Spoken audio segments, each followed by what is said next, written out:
성도님들의 많은 기도와 사랑 덕분에 고등부 수련회 잘 마치고 돌아왔습니다. 예배 시간에 사진과 촬영을 막아서 예배에 대한 사진과 영상이 찍지를 못했습니다. 그래서 영상이 나오지 않았는데 아이들 정말 열심히 기도했고요. 정말 열심히 찬양했습니다. 예배가 저녁 7시에 시작했는데요. 새벽 2시에 끝났습니다. 네, 참 대단했습니다. 수련회 갔다 오면서 제가 봉고차 한 대를 스타리아 한 대를 운전해서 오는데 뒤에 있는 어떤 아이인지 모르겠는데 이런 말을 하더라고요. 야, 우리도 학교에 기독교 동아리 만들어 볼래? 진짜? 해보자. 그 말을 듣고 운전하는 제가 울컥했습니다. 제가 눈물이 많거든요. 앞으로의 고등부 학생들의 삶이 기대가 됩니다. 계속해서 기도해 주시는 우리 성도님들이 되었으면 좋겠습니다. 오늘 믿음의 반응이라는 제목으로 함께 말씀 나누길 소망합니다. 여러분, 첫사랑을 기억하십니까? 예, 당연히 기억하지요. 옆에 계신 분이, 집에 계신 분이 첫사랑이니까요. 아니라도 예라고 하셔야 됩니다. 가정의 평화를 위해서요. 우리가 첫사랑을 생각할 때 어떻게 행동을 합니까? 첫사랑이 별 의미 없는 말을 해도 우리는 의미를 부여했습니다. 나를 생각해 주나? 나를 좋아하나? 나한테 관심이 있나? 그렇게 의미를 부여합니다. 옷을 사러 갈 때는요, 나의 옷을 생각하지 않고 그 첫사랑을 떠올리며 첫사랑의 옷을 고르고 있는 나의 모습을 보게 되었습니다. 그리고 어디 가든지 따라가고 싶어 합니다. 아, 어디 갔지? 아, 왜 카톡이 안 오지? 답이 안 오지? 이런 마음이 들기도 합니다. 여러분들은 그런 마음, 첫사랑 때의 그 마음 변하지 않고 있으십니까? 있을 거라 믿습니다. 우리 남편분들은 절대로 변함이 없을 것입니다. 아직도 집에 들어갈 때 꽃을 들고 들어오지 않습니까? 왜? 우리 남성분들 그럴 거라 믿습니다. 그렇게 들어오는 남편을 향해서 반찬 10개 이상을 탁 차리고 진수성찬을 차리고 우리 아내분들 기다리고 있지 않으십니까? 그렇게 할 거라 저는 꼭 믿습니다. 우리는 누구나 첫사랑을 가지고 있습니다. 간절히 소망하기는 그 첫사랑 끝까지 가길 소망합니다. 사람에 대한 첫사랑뿐만 아니라 사랑에 대한 첫사랑이 아니라 하나님에 대한 그 첫사랑을 끝까지 유지하며 하나님 보실 때 아, 사랑이 식었네 라는 마음이 들지 않도록 하나님을 향한 첫사랑이 쭉 가기를 소망합니다. 오늘 함께 바디메오를 통해서 믿음의 반응이라는 제목을 함께 나눌 텐데요. 오늘 본문은 맹인 거지 바디메오의 이야기입니다. 맹인 거지 바디메오. 그런데 반대로 10장 17절의 말씀을 보면요, 부자 청년의 이야기가 나옵니다.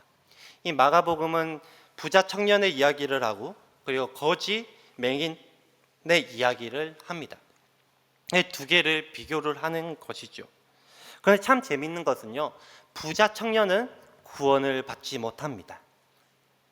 반대로요, 맹인 거지 바디메오는요 구원을 받습니다. 당시의 부자는 믿음이 좋다라고 여겨져 왔었습니다. 왜냐하면 하나님께서 믿음이 좋아서 이 축복을 많이 주었기 때문에 부자가 되었다 생각을 했기 때문이죠. 제자들도 그렇게 생각을 했습니다. 근데 예수님이 이렇게 말하죠. 부자가 천국에 들어가는 것보다 낙타가 바늘귀로 나가는 것이 쉽다라고 말을 하죠. 그 말을 들은 바디메오가 이렇게 말하죠. 그럼 누가 구원을 받습니까? 이 제자들은 이해가 되지 않은 겁니다. 저렇게 봤을 때 하나님을 잘 믿고 믿음이 좋은 부자가 천국에 들어가는 것이 저렇게 어렵다며 그럼 도대체 천국에 들어갈 수 있는 사람이 누굽니까? 라고 묻는 것이지요. 사람들이 보기에는 믿음이 좋았고 하나님의 복을 많이 받았다고 여겨왔지만 그 부자 청년은 구원에 이르지 못하였습니다. 그런데 오늘 본문에서는 맹인 거지가 구원을 받았습니다.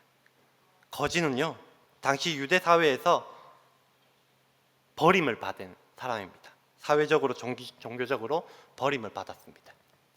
쿰란 공동체라고 있었는데요. 그 쿰란 공동체에서는요, 육체의 결함을 가진 사람은 회중에 들어오지도 못하게 했습니다. 왜냐하면 저 사람은 하나님께 벌을 받은 사람이야, 죄를 많이 지은 사람이야 라고 여겼기 때문이지요. 그런데 오늘 그 거지가 구원을 받습니다. 사회에서 인정받고 믿음이 좋다라는 부자는 구원을 받지 못했고, 소외되고 사회에서 버림받은 맹인 거지 바디메오는 구원을 받았습니다. 오늘 이 바디메오를 통해서 어떻게 해서 구원을 받았는가 함께 나누기 소망합니다. 바디메오의 믿음에 받은 그 첫 번째는 들음입니다. 우리 47절 말씀인데요, 다 같이 읽도록 하겠습니다. 시작.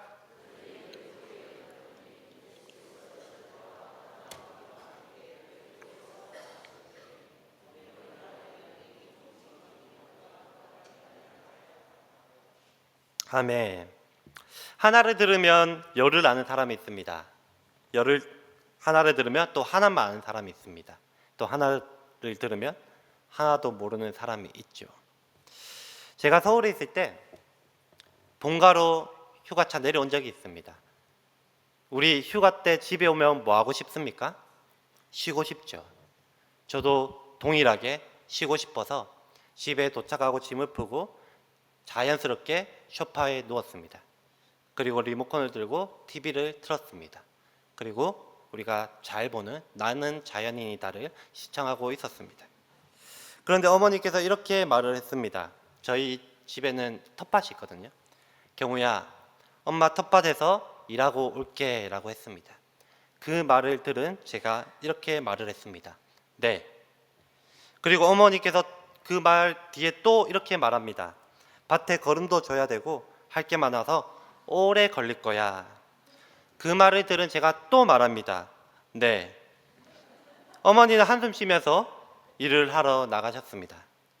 일을 열심히 하시고 한두 시간 뒤에 힘들게 일을 하시고 집에 들어왔습니다. 그때 제가 말합니다. 엄마 밥 줘. 그 말을 들은 어머니가 이제 입에 담기도 힘든 험한 말을 하면서 빨리 올라가라 라고 하셨습니다. 제가 눈치가 참 없었죠. 밭에서 일하고 올게, 이건 무슨 말입니까? 같이 일하자. 거름도 줘야 되고 할 게 많아, 이건 뭐죠? 좀 도와줘. 근데 저는 눈치 없이 네 라고만 했던 것입니다. 오늘 본문에서 바디메오는 한 단어를 듣습니다. 그것은 나사렛 예수라는 말을 듣습니다. 웅성웅성합니다. 나사렛 예수가 왔어. 나사렛 예수가 왔어. 그 말을 들은 바디메오는 이렇게 말을 합니다. 다윗의 자손 예수여. 너무 다르지 않습니까? 나사렛 예수라는 단어를 들었는데 그의 입에서 나오는 것은 다윗의 자손이여라고 말을 했습니다. 나사렛 예수는요, 그냥 그 당시에 예수님의 별명이었습니다. 나사렛 촌 구석에서 태어난 한 청년, 그 예수라는 이름을 지칭할 때 그냥 나사렛 예수라고 얘기를 했습니다. 우리에게도 모두에게도 다 별명이 있지 않습니까? 저도 이름이 경우라서 별명 많거든요. 경우, 갱우, 경우 없는, 뭐 경우가 있네 없네 이런 말도 정말 많이 썼습니다. 결정적으로 중학교 2학년 때 가장 힘든 시간이었습니다. 중학교 2학년 수학 시간이 돼서 경우의 수가 나오고 수학과 이별을 했습니다. 이처럼 이 나사렛 예수는 그냥 예수님의 별명이었던 것 뿐입니다. 그리고 다윗의 자손은요, 또 다릅니다. 이 시대의 다윗의 자손은 메시아의 의미를 가지고 있었습니다. 메시아의 별명이었습니다. 유대인들은 메시아를 다윗 왕의 재현으로 생각하고 있었던 거예요. 그래서 다윗 왕 다음에 그 다윗 왕을 이어서 왕으로 오실 그분은 메시아다라고 생각을 하고 있었던 것이지요. 그런데 이 바디메오는 나사렛 예수라는 말을 듣고 다윗의 자손 예수여, 메시아여 나를 구원한 주시여라고 외치고 있는 것입니다. 사랑하는 성도 여러분, 이런 들음이 있기를 원합니다. 어떠한 설교를 통해서도 은혜 받고 이곳에서 전해지는 많은 설교들을 통해서 늘 하나님께서 주시는 그 메시지를 깨닫고 듣는 여러분들이 되었으면 좋겠습니다. 특별히 담임 목사님의 설교 늘 은혜가 되길 소망합니다. 여러분들에게 울림이 되길 간절히 소망합니다. 그러므로 이 들음이라는 믿음의 반응이 늘 깨어 있었으면 너무나도 좋겠습니다. 바디메오의 믿음의 반응 두 번째는요, 버림입니다. 우리 50절 말씀인데요, 다 같이 한번 읽어보도록 하겠습니다. 시작.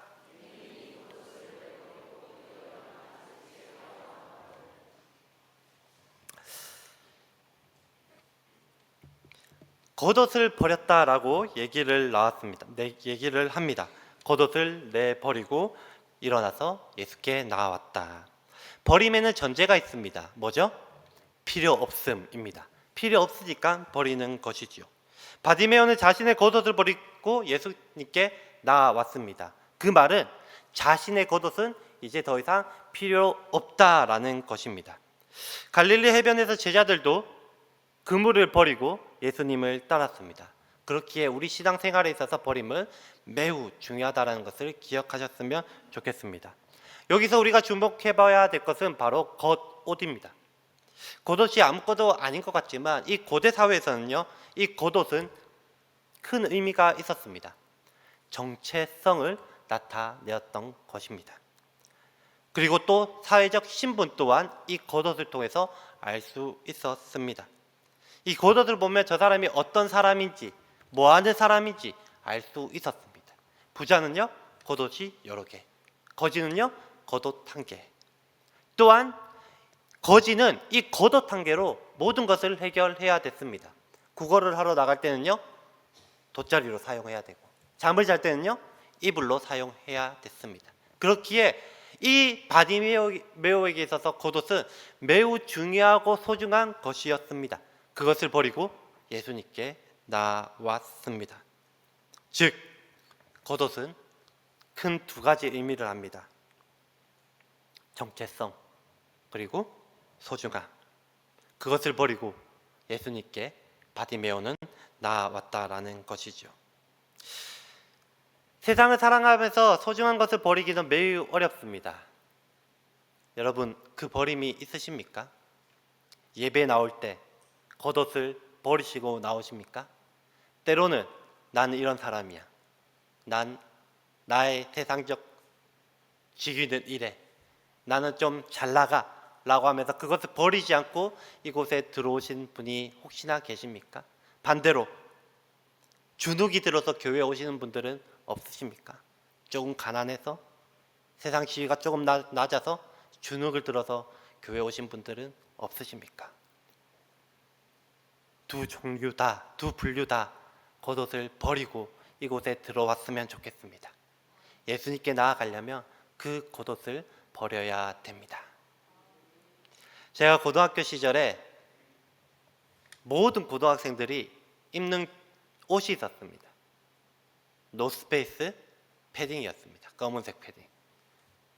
이거 안 입으면 고등학생이 아니었습니다. 그것을 꼭 입어야 돼요. 그래서 저는 그걸 살 돈이 없어요. 가난해서. 너무 입고 싶은데 입지를 못했습니다. 근데 늘 학교 갈 때마다 주눅이 들었습니다. 옆에 있는 다 노스페이스 검은 패딩을 다 입고 있는데 나만 안 입고 있었거든요. 참 미련하지 않습니까? 다 커서 보면 학교에 공부하러 가지, 학교의 본질을 공부하러 가는 건데 그게 무엇이 중요하다고 주눅이 들었는지 모르겠습니다. 하나님이 보시기에 우리 모습 또한 그런 것 같습니다. 그 세상의 것 하나님 관심도 없는데, 높고 낮음, 돈 많고 적음 관심도 없는데 그 겉옷을 입고 들어오는 우리의 모습을 보면 하나님이 참 슬퍼하실 것 같습니다. 여러분, 그 겉옷 벗고 오셨습니까? 늘 벗고 그 겉옷을 버리고 이곳에 나오는 모든 성도님들이 되었으면 좋겠습니다. 바디메오의 믿음의 반응 세 번째는 따름입니다. 우리 52절 말씀인데요. 다 같이 읽어보도록 하겠습니다. 시작.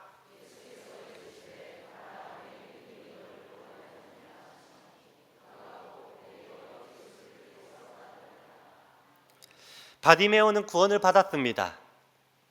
그런데요, 구원을 받은 후에 그가 있는 곳으로 돌아가지 않았습니다.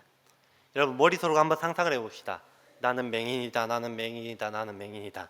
한번 합리화를 시켜보십시오. 근데 누군가가 와서 눈을 고쳐 주었습니다. 가장 먼저 무엇을 하고 싶습니까? 가장 먼저 하고 싶은 거. 저라면 엄마 얼굴 보고 싶을 것 같습니다. 우리 집은 어떻게 생겼지? 내 친구는? 우리 동네는 또 어떻게 생겼지? 나 저기 가고 싶었는데. 내 친구들이 말하는 그 여행지? 나도 가보고 싶었는데. 하고 싶은 것이 정말 많을 것 같습니다. 그런데 바디메오는요, 눈을 떴습니다. 그리고 자신이 있는 곳으로 가지 않았습니다. 그 즉시 예수님을 따라갔습니다. 오늘 본문 46절의 말씀에 보면 이렇게 나옵니다. 여리고에 이르렀더니, 그리고 중간 생략, 여리고에서 나오더니, 여리고에 들어갔다가 여리고에서 나옵니다. 여리고에서 나가실 때, 이 중간에서 여리고에서 무슨 일이 있었는지 이 마가는 기록하지 않습니다. 즉 그게 중요하지 않다라는 거예요. 여리고에서 들어와서 이제 여리고에 나갔다, 이게 중요하다라는 거예요. 너무 급한 것 같지 않습니까? 이 급함의 표현은 예수님의 앞으로의 공생애를 우리에게 간접적으로 느끼게 해줍니다. 앞으로 예수님은 어떤 길이 기다리고 있죠? 바로 십자가의 길입니다. 죽기 직전입니다. 마가는 이 여리고에 이르렀더니, 그리고 여리고에서 나가실 때, 이 표현으로 예수님의 죽을 때가, 예수님이 십자가의 길이 이제 얼마 남지 않았다라는 것을 우리에게 간접적으로 느끼게 해줍니다. 즉 바디메오가 예수님을 따랐다라는 것은 예수님의 십자가의 길을 따라갔다라는 의미가 됩니다. 바디메오는요, 기도 응답받고 자기가 원하는 곳으로 가지 않았습니다. 주여 나에게 큰 은혜를 베풀어 주시옵소서라고 은혜를 받고 자신이 있는 곳으로 돌아가지 않았다고요. 내가 가고 싶은 곳으로 가지 않았습니다. 은혜를 받고도 은혜를 받아서 예수님을 따라갔다라고 얘기를 하고 있습니다. 사랑하는 성도 여러분, 우리는 은혜를 받았기에, 구원을 받았기에 예수님을 따라가야 됩니다. 은혜를 받아서, 구원을 받아서 내가 있는 곳으로 돌아가는 것이 아니라, 내가 있는 자리, 그 거지의 자리로 가는 것이 아니라, 은혜를 받았기에, 구원을 받았기에 예수님이 걷는 그 길을 따라 걸어가야 된다라는 것입니다. 함께 그 길을 걸어가길 간절히 소망합니다. 사랑하는 성도 여러분, 오늘 설교 말씀을 들으면서 이런 생각하지 않으셨습니까? 믿음의 반응 세 가지. 나 그거 다 있었는데. 들음, 버림, 따름. 나 다 있었는데 라고 생각하지 않으셨습니까? 늘 하나님의 말씀에 갈망하여 말씀을 찾고 또 듣고 하나님께서 나에게 무엇을 말씀하실까라는 그 은혜가 가득하여 매일 앞자리에 앉고 그럴 때가 있지 않으셨습니까? 예수밖에 없습니다. 다른 거 다 필요 없습니다. 예수 보혈을 피면 됩니다. 세상에 어떤 것도 필요 없습니다. 예수님만 따라가겠습니다 라고 결단하던 시절도 있지 않으셨습니까? 끝까지 예수님만 바라보고 따라가겠습니다. 세상 등지겠습니다 라는 결단을 한 적도 있지 않으십니까? 제가요, 이번 고등부 수련회 때요, 뒤에 앉아서 이 학생들을 봤습니다.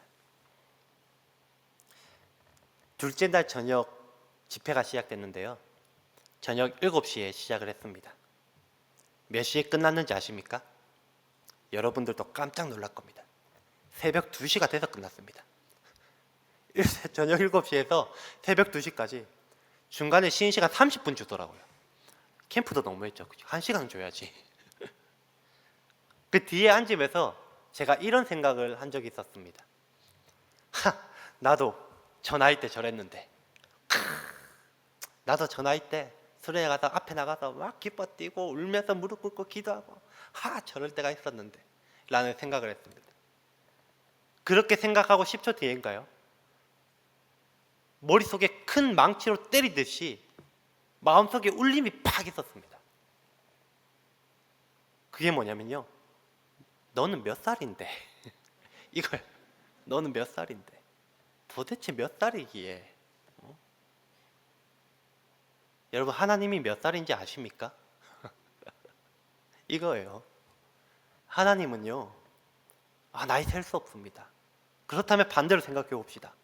하나님이 보시기에 우리는 어떻게 보일까요?